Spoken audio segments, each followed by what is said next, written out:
السلام ورحمۃ اللہ وبرکاتہ۔ جی محترم قاضی محمد رمضان منڈی بہاؤالدین والے، ان کا یہ سوال ہے کہ عید کے دو خطبے ہیں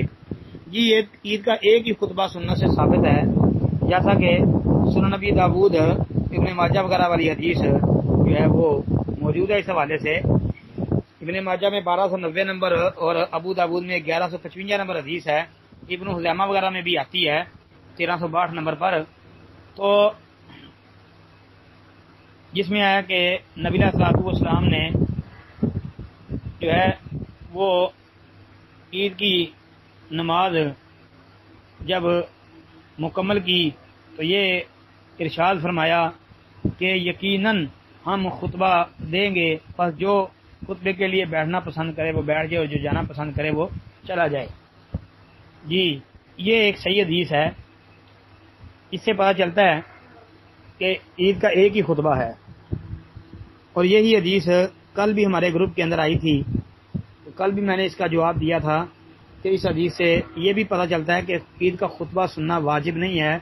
البتہ افضل یہی ہے کہ عید کا خطبہ سننا چاہیے اور دعا کے اندر شامل ہونا چاہیے۔ یہ کل کے جوابات کے اندر جواب سن لیں۔ باقی یہ صحیح حدیث سے تو یہی ثابت ہوتا ہے کہ عید کا ایک ہی خطبہ ہے۔ باقی عید کے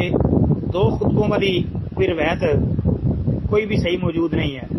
جی، اس حوالے سے جو روایات پیش کی جاتی ہیں وہ ثابت نہیں ہے، جیسا کہ ایک روایت شیخ البانی رحمۃ اللہ علیہ نے تمام المنہ کے اندر درج کی ہے، جس میں آتا ہے کہ نبی علیہ السلام اذان اور اقامت کے بغیر نماز عید پڑھاتے اور کھڑے ہو کر دو خطبے دیتے اور ان دونوں کے درمیان بیٹھ کر فاصلہ کرتے، اور یہ روایت ثابت نہیں ہے جی۔ شیخ البانی رحمۃ اللہ علیہ نے بھی تمام المنہ میں یہی بات سمجھائی ہے کہ یہ روایت صحیح حسن نہیں ہے، مطلب کہ ضعیف ہے، اور باقی علماء جو دو خطبے دیتے ہیں وہ جمعے کے خطبے پر قیاس کرتے ہیں، تو ان کا یہ قیاس غلط ہے، کیونکہ